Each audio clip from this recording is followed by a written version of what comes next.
Happening today, Kentucky Commissioner of Education Jason Glass announced that he'll step down from his position. Good afternoon, everybody. I'm Grace McKenna.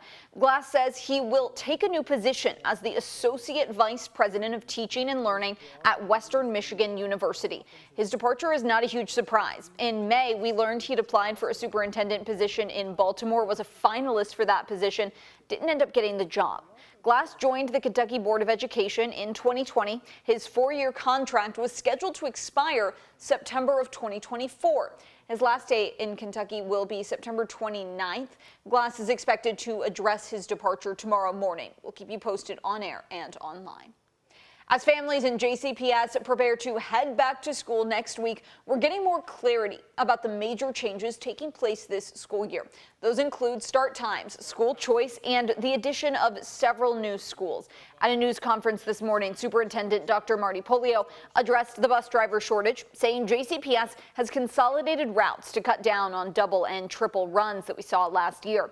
For the first time in decades, JCPS will also start rolling out a new student assignment plan, which lets students in the West End choose to stay closer to home. Plus, this week, 2 new schools will open. One of them, the first new school in West Louisville in 25 years. We want to make sure we get the students that need the resources the most, that support. And once again, our goal has always been to have all of our families have school choice. For the first time ever, families in West Louisville will have that. Dr. Polio there also addressing the additional funding that teachers in the West Louisville schools in the school choice zone will be getting to teach there. Dr. Polio is asking for patience from parents as the district works through the first few days of the new school year. We'll have much more on today's updates and information starting at 4 o'clock here on WHAS 11. But if you do need a better breakdown in the meantime, you can find more information at WHAS11.com. After 99 years in business, Yellow Corp Trucking Company has stopped operations and plans to lay off 30,000 workers. The company has been in a long battle with the Teamsters Union, which represents 22,000 drivers and dock workers there. Just a week ago, the union canceled a threatened strike that had been prompted by the company failing to contribute to its pension and health insurance plans. The union said today it was notified of the shutdown. In a statement, Teamsters said, quote, "Today's news is unfortunate, but not surprising. Yellow has historically proven that it could not manage itself despite billions of dollars in worker concessions and hundreds of millions in bailout funding from the federal government. This is a sad day for workers and the American freight industry." Yellow is the 5th largest freight trucking company in the United States, with locations in Louisville and Jeffersonville. Transportation officials are expected to give us another update today on the status of repairs to the Sherman Bridge. The real answer we're looking for at this point is when that bridge will reopen to traffic. Today will mark the 5th consecutive day the bridge has been closed, and we know that this has been a huge inconvenience for so many of you who travel to and from southern Indiana. WHAS 11's Connor Steffen and photojournalist Elijah McKenzie spoke with frustrated drivers who just want an accurate timeline for the fixes. Commuters like Dan Talley underscore the difficulty of this next week in particular. But when they put struggles on both bridges or there's a problem, it adds 30 minutes to a 45-minute commute. Along with the Sherman shutdown, 2 of the other main bridges linking Kentucky to Indiana by way of the Ohio, the Lincoln and Kennedy bridges, will have some of their lanes closed overnight. When they do the nightly closures, it's impossible. It's to get across a tiny little bridge where everybody's trying to do anything that, I don't know, it's just a little bit disheartening. Talley is now looking to beat the bottleneck on his Monday morning commute. Typically I'm at work at 8 and I leave at 7 with extra time, no stress. And tomorrow I'll have to leave probably a little before 6 to try and get there by 8. As we wait for a better timeline for repairs and reopenings, a piece of advice from fellow commuters. Smile at everybody, use a lot of patience, leave extra space, be nice to everybody, and know we're all trying to get to the end all together. All right, let's try to take some of that positive energy heading into the week ahead. We do have some good news. The overnight lane closures, so that's the Kennedy and Lincoln bridges, are expected to last through Thursday morning. As for the Sherman, we're going to get a detailed update from officials sometime later today. At Waterfront Park, Connor Steffen, WHAS 11 on your side. We'll keep you posted on the updated repair schedule for the Sherman Mitten on air and online inside the WHAS11 app. Some other news now this morning. Police have arrested and charged 28-year-old Sean Hovkamp for crashing into a school in Oldham County. According to an arrest citation, Hovkamp used his vehicle to damage a door to get into Goshen Elementary School. Hovkamp allegedly drove into an open garage, then drove out of the closed garage door, causing $1,000 worth of damages.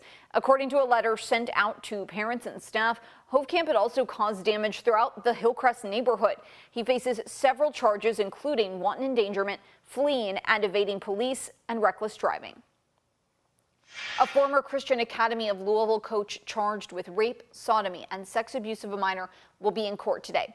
42-year-old Clarence Moore once worked for the school. He is now the owner of Legacy Training Academy.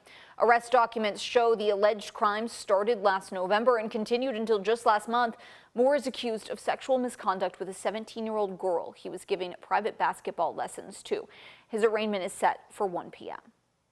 Right now, one man is dead and 2 others are in serious condition after a shooting on Bardstown Road. When officers arrived around 3 this morning, they found 2 men and a woman. All 3 were taken to UofL Hospital.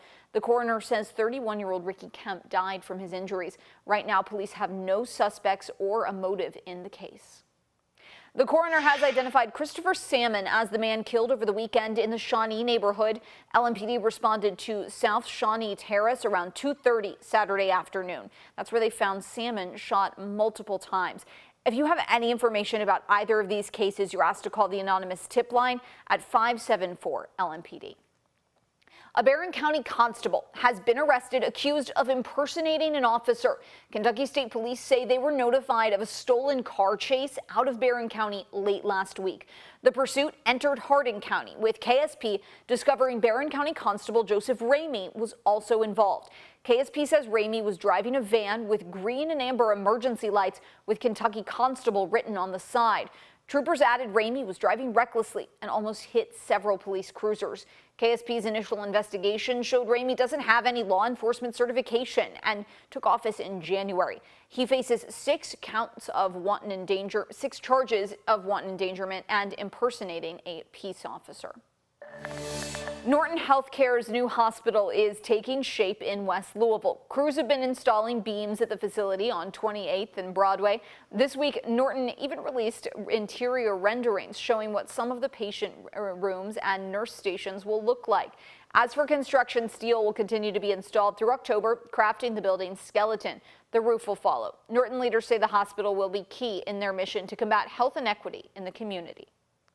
We define what buildings are going to look like, but what defines us is by what happens in these buildings.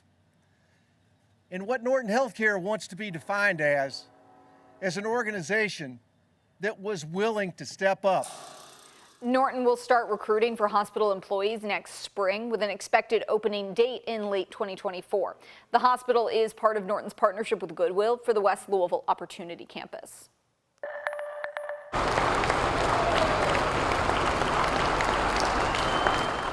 After months of fighting and rehabilitation, LMPD officer Nicholas Wilt received a hero's welcome as he was driven from Fraser Rehab Center to his home in Oldham County. Wilt was shot in the head while responding to the mass shooting at Old National Bank in April. Officer Wilt's family told us they always believed he would leave the hospital alive, while doctors said his prognosis wasn't always positive. I'll be honest, I was surprised they were able to get Officer Wilt off the table that first day after what I saw. Nick gets to go home today, sleep in his own bed with his own TV, and he's been asking for a steak dinner for a couple weeks now. And you bet we're going to get him a steak dinner tonight. If you'd like to help Officer Wilt and his family, the City of St. Matthews is hosting several events as part of Wilt Week. They'll be collecting donations at National Night Out, hosting 3 different car shows, and they've put together a family fun night, which includes a Battle of the Badges softball game.